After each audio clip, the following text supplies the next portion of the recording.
Hey guys, I'm Charles, welcome to the channel. Now that crazy cool lick at the beginning of that is actually from a guest solo that I've been asked to record on, which is really cool. So let's talk through that lick. And also, if you watch the whole end of the video, you'll see the whole solo. And, because guess what, that lick is just an opening, believe it or not. But I wanted something to really grab people's attention. And this is kind of a cool way you can do it, by playing something really cool and flashy. You've probably heard it in loads of solos before, you know, some crazy run, some altar picking thing or whatever, and then leads into a big bend that's the first big statement of the solo. But yeah, let's break it down. So we're going to just go through, we're going to play the lick slow, and then we're going to talk through top tapping tips. So alliteration for days, mate, that's right. Strap in, and by the way, before I forget, like and subscribe to the channel, please, to help me out. And if you want to help me out even further, and you like this kind of style of playing, I have a whole album out. That's right, a whole album, 11 tracks of this kind of stuff on Spotify, on Apple Music, even here on YouTube. You can go find it. Search Desiderium Charles Roper, and you'll find it. I'll even leave a link down in the description of the video and somewhere around the screen right now as it pops up. Anyway, let's get into it. Here is the lick slow. So we're going to start out and we're going to just play it like this.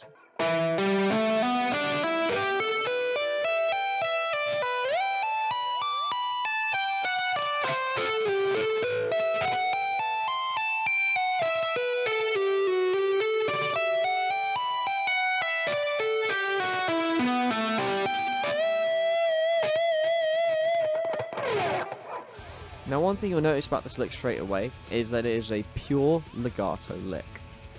Now, what I mean by that is that this is a tapping pattern that doesn't start with a picked note. You're probably wondering, then why are you holding a pick in your hand, Charles? Why are you doing this to yourself? It's because later on, as I said, this is the opening for the solo, and later on I do use my pick for other notes. In fact, that's one of the main things that I do in all of my solos, I like to combine all these elements. So before we even get started with that, a good thing to decide if you are a pick player is to decide where you're going to hold your pick. For me, I literally just tap with my middle finger and I hold my pick as I would normally for any other picking technique. Sorry, Van Halen fans out there, don't shoot me. So Van Halen would actually hold his pick between his middle finger and thumb, famously to use index finger for tapping. Some players that I know tuck their pick away so they can use their index for tapping anyway, and then have the pick kind of tucked away here. So the rock arm symbol, so you can tuck the pick away and then they can tap as and when. For me, as I said, I'm very bog standard, I just hold it like normal, so these 3 fingers are free for tapping and crazy stuff and all the rest of it. But yeah, so you've seen the lick slow, let's go through each individual notes. So I'm going to start off with just literally an E note here with the A string 7th fret, so I'm going to call that A7. So if you hear me say A7, A10, A12, you know that I'm playing the A on the 7th fret, the A on the 10th fret, and the A on the 12th fret. So for fretting hands, we've got A7, A10, A12. Then we're going to tap onto A14. Then we're going to go and we're going to do a string skip, so we're not playing the D string, and we're going to go up to G7, G9, G12, tap G14. Then again we're going to go up, so string skipping again, so we're going to skip the B string, we're going to go straight up to the E string, and we're going to go E7, E10, E12, E15. This first part of the lick, believe it or not, you might already know this. This is just a scale, E minor pentatonic scale. So I play the E minor pentatonic scale back to front. You'll literally hear it exactly. It's exactly the same. Just instead of playing it on 6 strings, you're playing it on 3 strings. See, check it out. Watch, check this out. It's really cool. So, E minor pentatonic. Then the first part of that lick, which is E minor pentatonic. And then even descending, it sounds exactly the same. So you see, it's literally that scale. So you already know the scale. You're just playing in a different place. So if you don't know how that works, the notes are a formula. So in the case of the pentatonic scale, it's 5 notes. In this case of E minor, it's E, G, A, B, and D. And you just repeat that all over the place because it is quite late and I'm running low on caffeine. So moving on to the next part of the lick. So then when you get to the top part again, we're going to pull off back to 7. So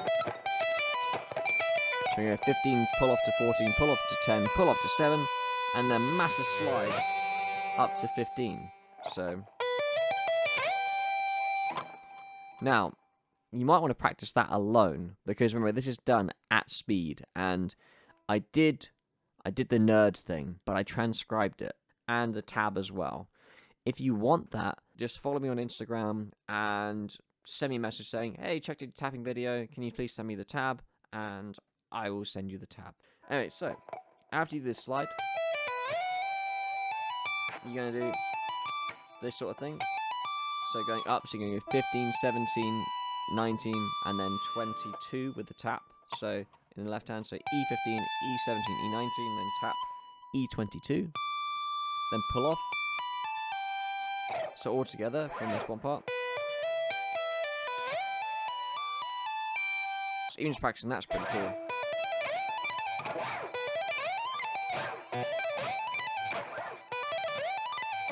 So even just getting that first top part of the lick is actually crucial, because that's like a massive transition. So you can't get that slide right, it's going to fall apart. So you got to extreme muting is really cool. And if you notice, I haven't got a hairband or anything around here. I'm doing this all purely with muting with my left and right hands. Like this makes noise, you know, if I don't control it with either the volume control or with my muting technique. Basically, if you've already got your tapping technique down, you will already know how to mute, so just be careful with the muting as you go. Then the next part of the leg, we're going to go down, we're going to tap onto 23, and that's actually the starting point, and this will be G23. So tap onto this note, and then pull off.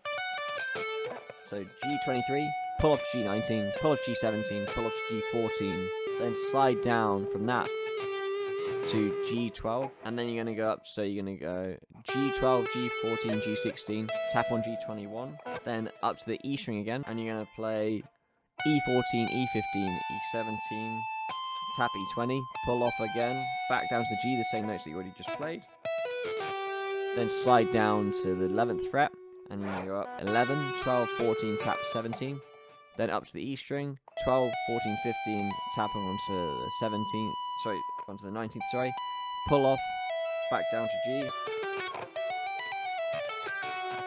then back, and then that's going to same notes again, so G19, pull off to G14, then G12, then G11, then tap onto A19, and then pull off, so A19, A14, A10, A12, A10, and then the big finisher, you're going to tap onto B12, sorry, B20, B12, B20, and then pull off to the 15th fret of B, and then immediately bend up to the 17th. And then add some cool vibrato and rock vibrato, and then make it sound really big. Like, you know, make Zach Wild proud, you know.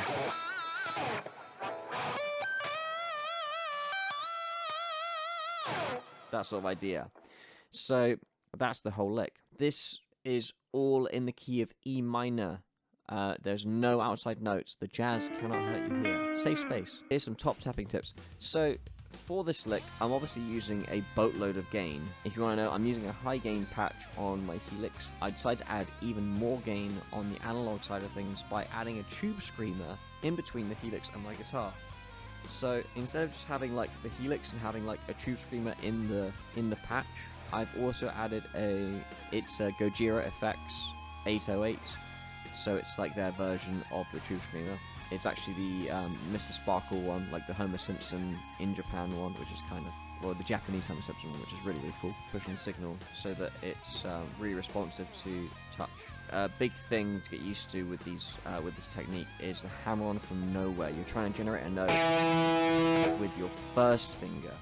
A lot of people are really happy to play notes with hammer-ons and pull-offs with, you know, the middle, a ring, and even pinky finger when you get a bit better at legato technique, especially with stretches. But then the index finger seems to let a lot of people down because it tends to be more an anchor for the most part, and it's like generally you start the note with a picked note or a picked note in the phrase with legato technique.